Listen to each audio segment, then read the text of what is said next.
What if the Enfield Poltergeist was real? August 27th. On the evening of August 25th, 1977, a 48-year-old widow named Peggy Hodgson was in the kitchen of her council house at 284 Green Street, Enfield, in the north of London. Her 4 children were upstairs. The oldest was 13-year-old Margaret. Next came Johnny, age 13, then 11-year-old Janet, then 10-year-old Billy. Just before midnight, Peggy heard a loud thump from the boys' bedroom.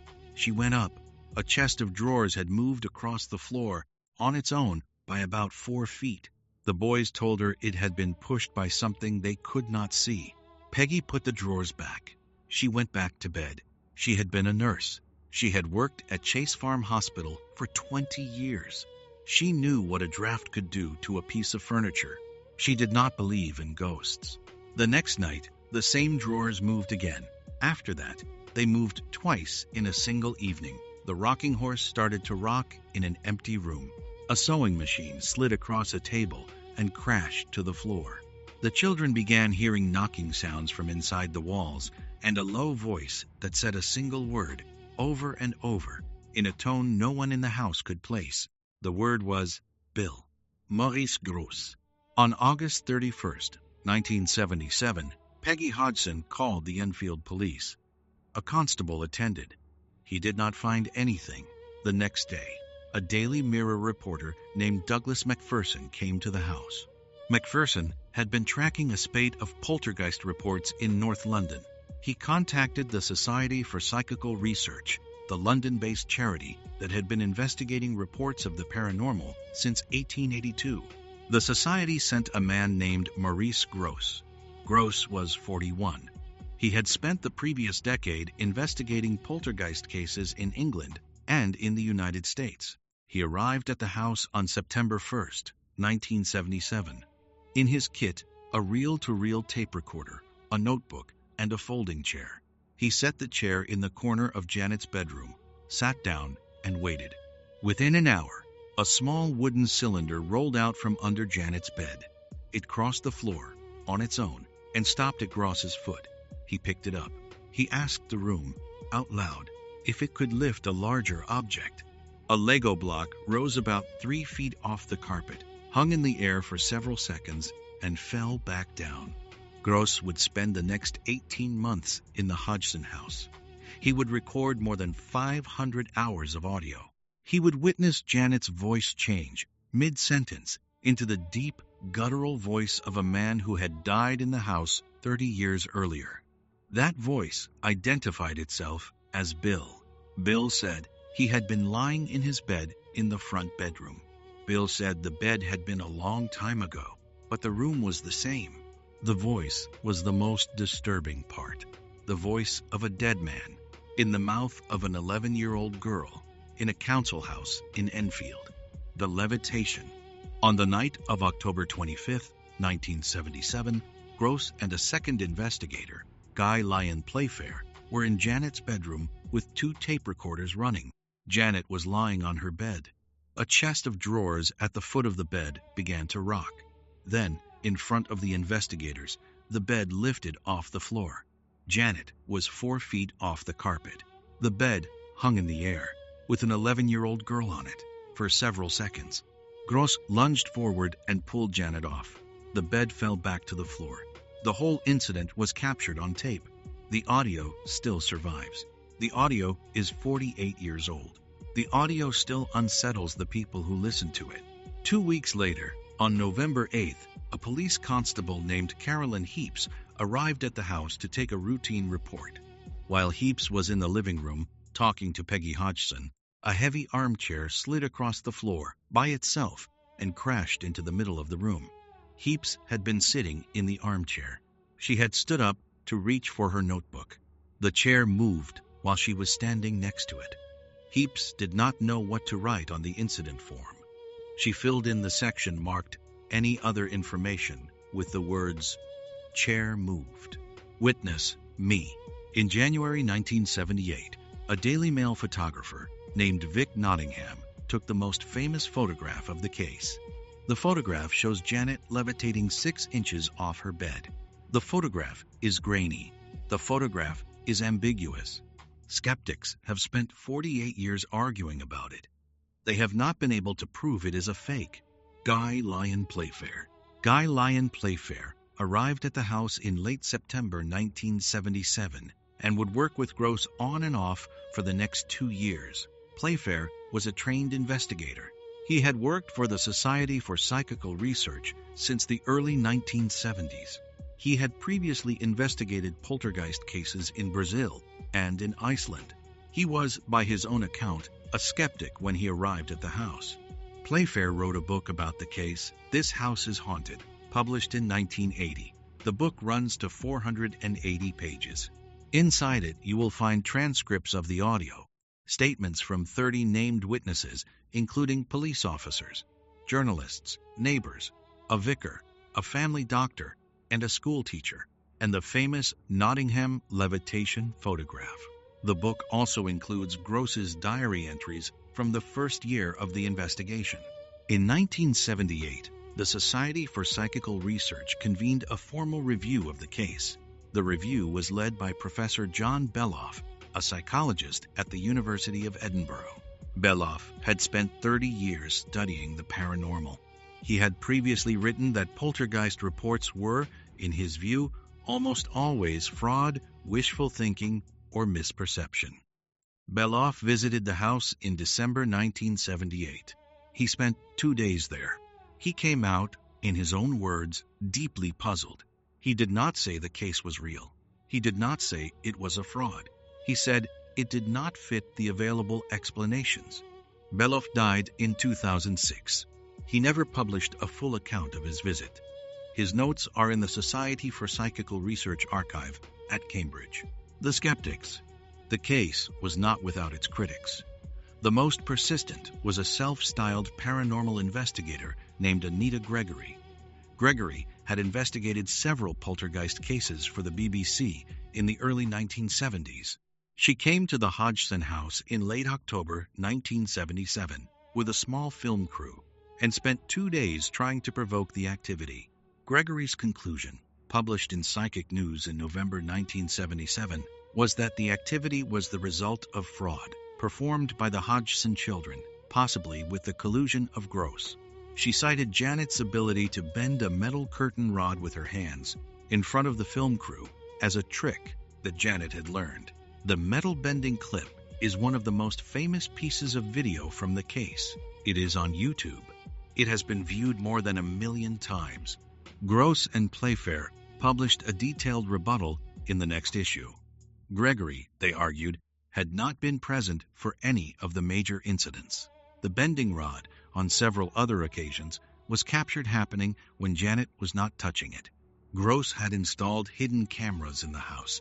None of the cameras had ever recorded the children producing any of the activity. In January 1978, the BBC broadcast a documentary about the case, Enfield, the Poltergeist.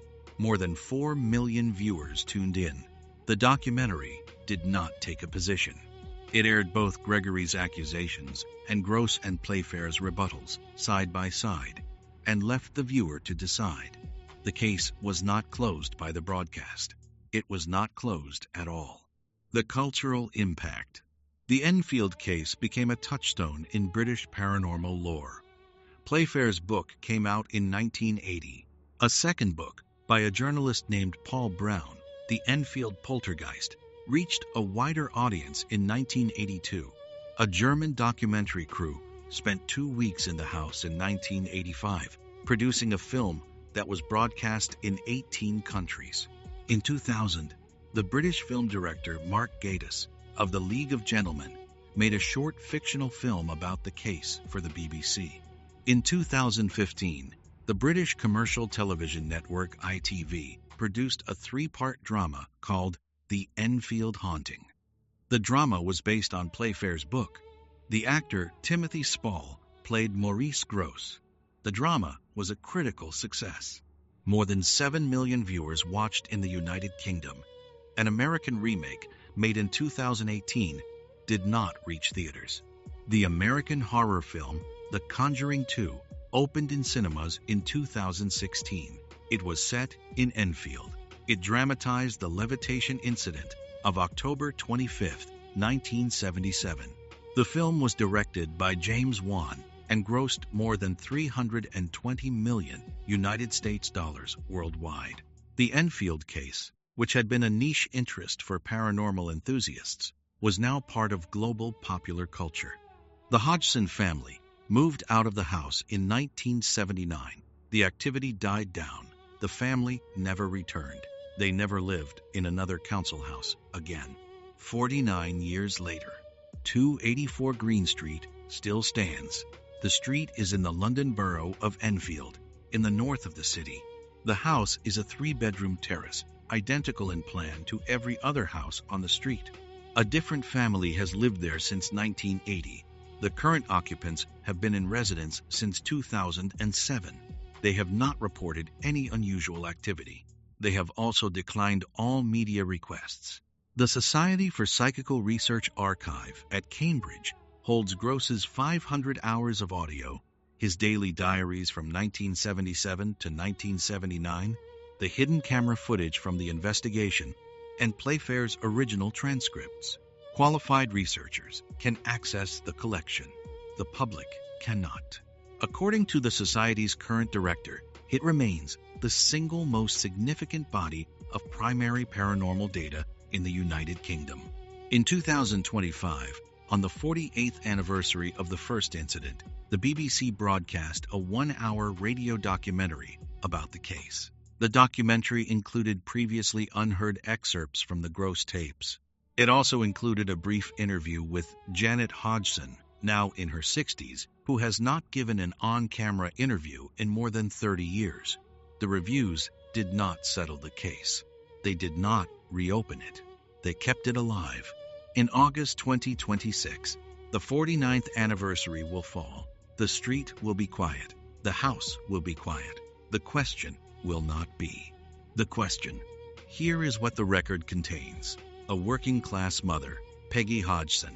4 children, Margaret, Johnny, Janet, Billy. A council house, 284 Green Street, Enfield, North London. A first night, August 25, 1977. A chest of drawers that moved 4 feet on its own. A voice in the mouth of an 11-year-old girl that said a single word over and over. Bill. A voice that named the room, that named the bed, that named a man who had died in the front bedroom 30 years earlier. A paranormal investigator, Maurice Gross, who recorded 500 hours of audio, who witnessed the levitation of October 25th, who spent 18 months in the house. A second investigator, Guy Lyon Playfair, who wrote a 480-page book.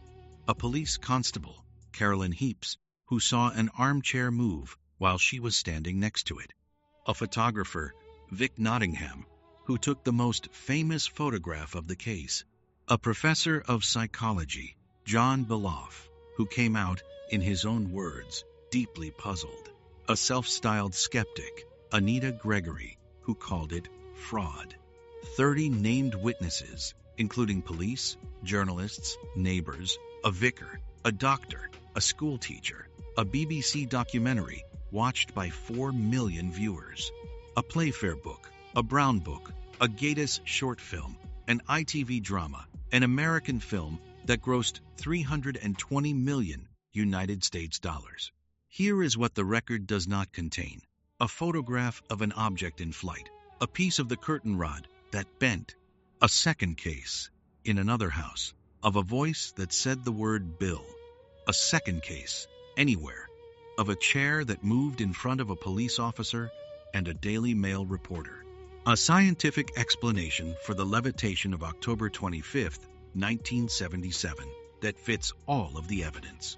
If you got to the end, you are exactly the kind of person this channel is made for. Subscribe now and watch to the end for your daily dose of What If It's Real. What if the Enfield Poltergeist was real?